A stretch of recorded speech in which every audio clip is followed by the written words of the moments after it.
somewhere about the 4th grade, some large percentage of kids opt out of thinking of themselves as creative. Right? That's a mistake based on the teachers, whoever's in their lives, thinking that creativity and artistic are the same. So the teacher says, you're not creative. The teacher means you're not artistic. Right?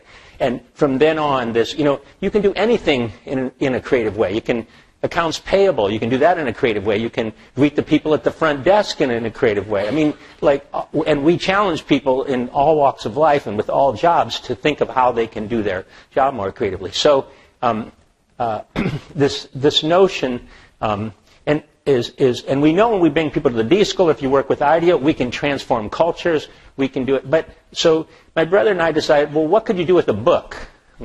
Roger's the book king. We don't write books normally, or I don't. Anyways, and so we decided that, what kind of impact, if I can get them in the room and work on them and take them through guided mastery, we can succeed. But how much damage could you do with a book? Just reading it, what will happen? And so all of you have a book. This is an experiment to see if we can actually affect your life with a book rather than the expense of going to Stanford or being hired by IDEO, which is more expensive, for sure. But anyway, so that's what the book is about, is trying to, it's been my religion. And a lot of you seen my TED Talk. I don't want to go over the material. But if you've seen my TED Talk, I went through an experience where I had a terminal disease. I didn't terminate, as you can see, but I vowed at that point that I was going to try to get as many people as possible to be confident in their creative ability in my life. That was going to be my life's work, and so this book is a part of that. How can they do that in that way?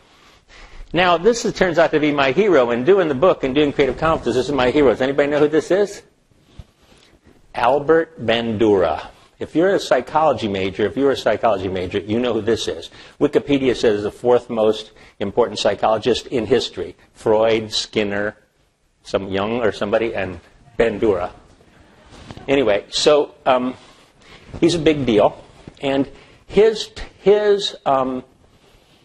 point of view, his big contribution is something called self-efficacy.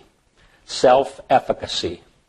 And what that means is, it's the psychological term for creative confidence in my way of thinking, but I'm sure he doesn't think that, although I've talked to him about it quite a bit.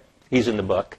But the sense that you kind of know how the world's put together, what's going on, and your place in it, and that you can do what you set out to do. This is the Holy Grail. So creative confidence is really a subset of that. Self-efficacy is what we're really after. There's business confidence, for instance. You guys are in the room, a lot of you. And my business friends report that before they went to business school, they were kind of, scared or reticent to go talk to the partner at Goldman Sachs or Monitor or someplace like that. And then after they went to business school, they had the confidence that they could do that, right?